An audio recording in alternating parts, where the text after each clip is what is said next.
Hi friends, today I want to share a reflection about something deeply practical, yet also deeply mysterious. Our inner guidance system. Or as someone from the Lorien community once perfectly called it, your pit crew.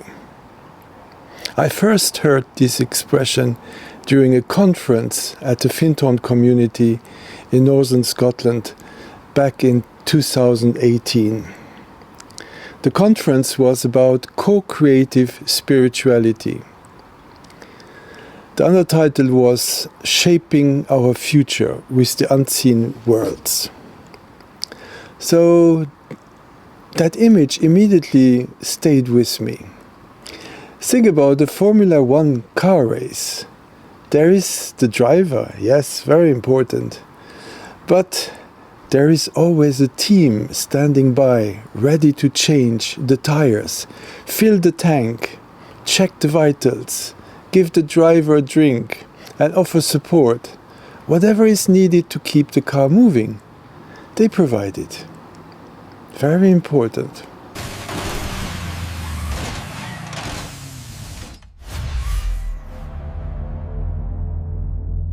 So, what does it have to do with us?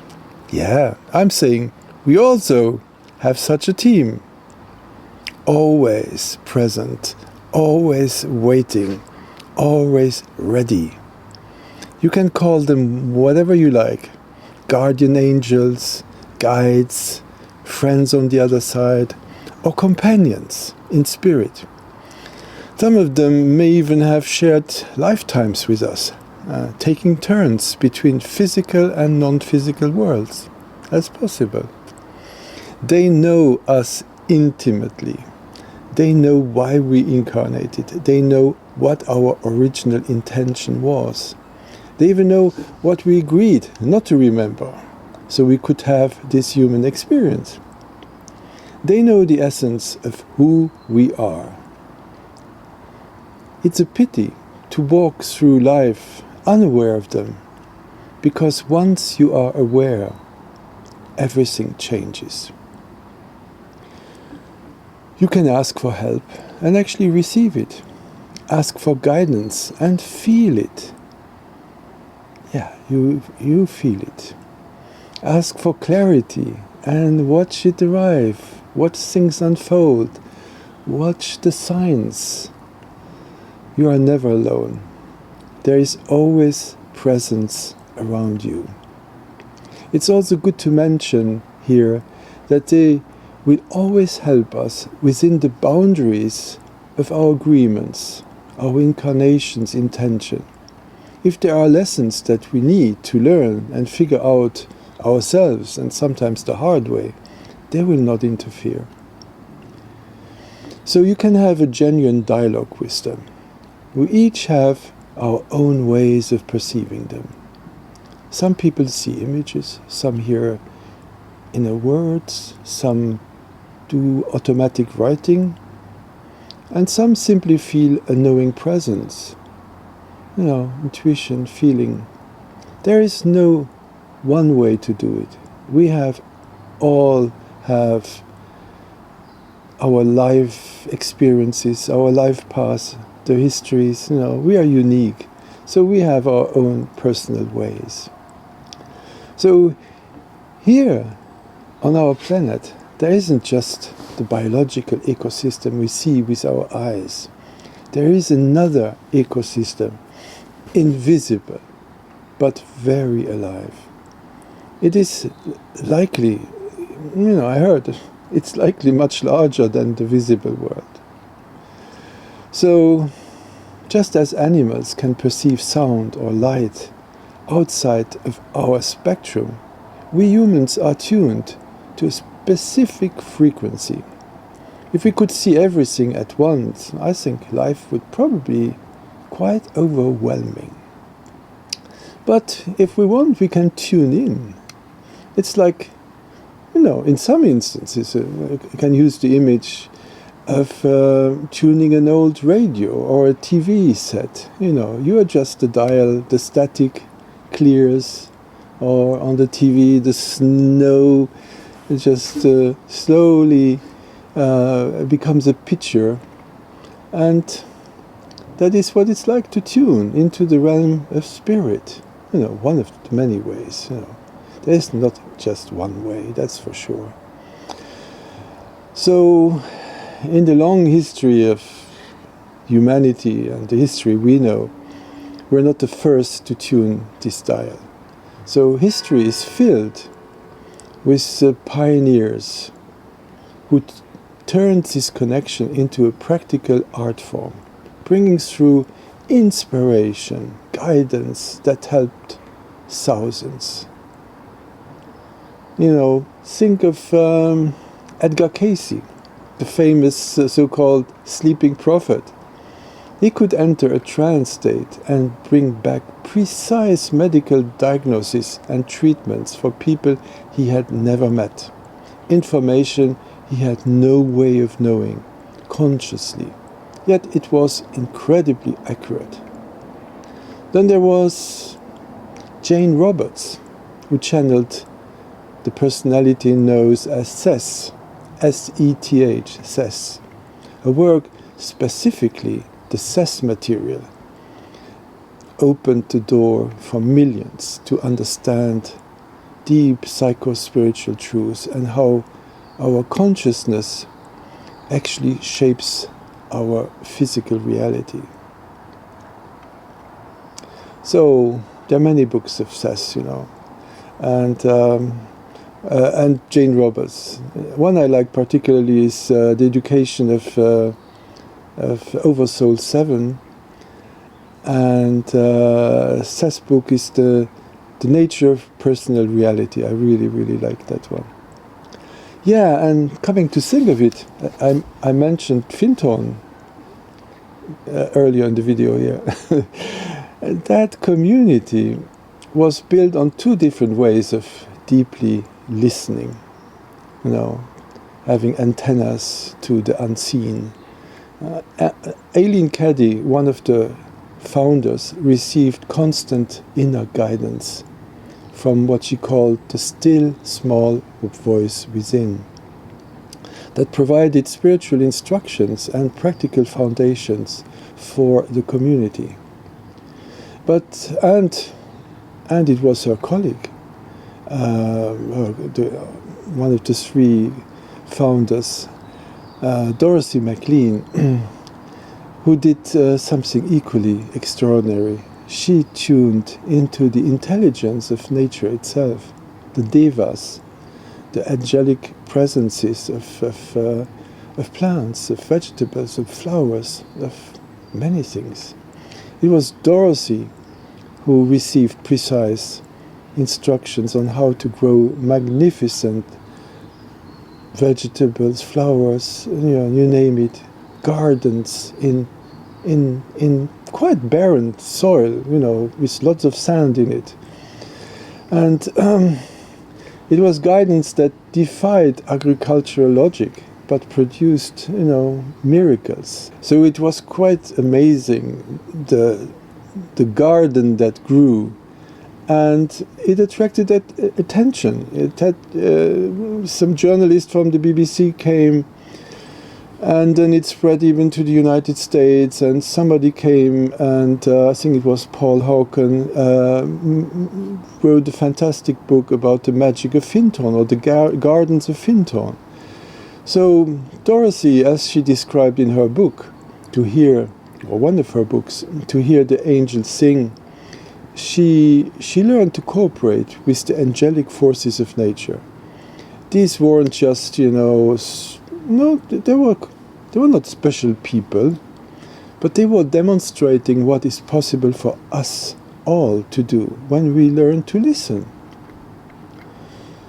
So, however, let me also add a quick word of caution. word of caution I heard also, and I found it quite wise, and that's why I want to repeat it here. Just because something comes from the unseen dimension does not automatically mean it is enlightened or benevolent. So, just like in our world, there are beings who are self-interested, self-centered, and not very wise. Hopefully not as many as here. I would hope so. But don't meet this with fear. Meet it with discernment. Discernment, that's very important. Clarity of intent is our protection. When you set the intention to connect to your team and to your inner guides, your personal pit crew, you are connecting with helpers who are strictly aligned with your path and your growth. That is the safest and most natural doorway. So now, another story that is, I find very inspiring. Speaking of the invisible ecosystems, there is another amazing story I want to share with you. It's the story about the Shee, called, spelled Sidhe, but pronounced Shee. David Spangler, another of the early founders of the Findhorn community, and one having, I think, founded or co-founded this Lorient community in the United States, had extensive dialogues with entities from the non-physical. But I want to tell you here about one specific he had with the Shee, with whom he had quite extensive contacts, I think with a Shee woman. He described them not as angels, but as our remote brothers and sisters. They were also part of the conference I mentioned before. So they were actually there. I didn't see them, but they were said to be there. During the conference, an intuitive artist was drawing pictures of the Shee presences. Look at them; they're quite amazing drawings. So the story goes that long ago, when we as a group of souls were intending to enter into form, there was a divergence. There was some kind of split between, this initial group. One group, us, humanity, maybe the more reckless ones, the more audacious ones, chose to dive quite deeply into the heavy density of physical matter. But the other group, the Shee, maybe the wisest ones, who knows, were reluctant to dive that deeply. They chose to stay in a higher dimensional plane where matter is less dense and still malleable, and still, you don't need to schlep around bricks and stones and have heavy movers to build something. Reality is different there. So they chose, and also they chose not to fully forget their true nature, and kept, a much clearer connection to the wholeness of life. So they didn't develop the same hardness of form that we humans have. They live in a physical world, but it is far less dense than ours. In their dimension, creation works differently. You could envision a house and energetically create it, testing multiple versions instantly before choosing one to inhabit. Isn't that cool? When I learned about the Shee, I was shocked.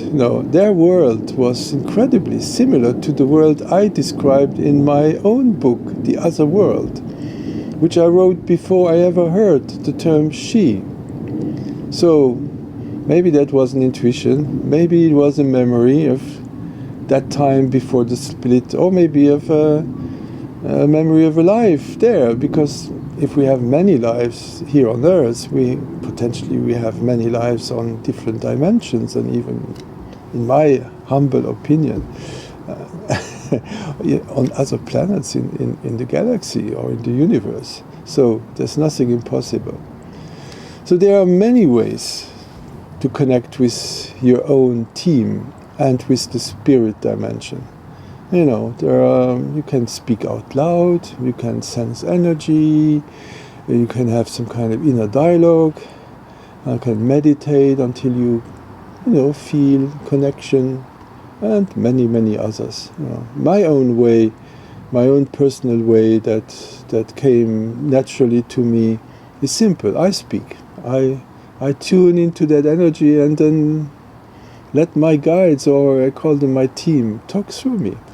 That's pretty amazing, and I really, really, really enjoy when I have that connection.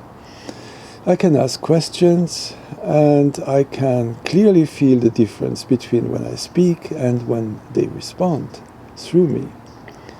This is actually something anyone can explore. So, if you live locally, meaning here around Luxembourg, and part of the MTK association or not, it doesn't have to be at all, and you're interested, that's the most important part, you're interested in knowing more about the subject and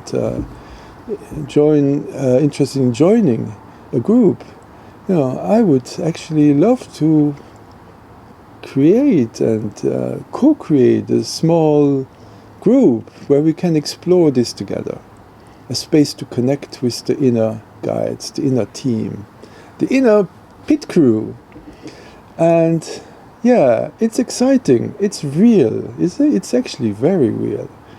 And it can be incredibly rewarding and supportive of our own life. I mean, who doesn't need a pit crew? I would like to miss it now. So even this reflection right now is something my own team is helping me with. Their presence is very strong today. So thank you so much for listening, and let's continue to explore this beautiful relationship between our human life and help us, walk with us. So yeah, let's be open, let's find out together. Okay, thank you, bye. Go clear!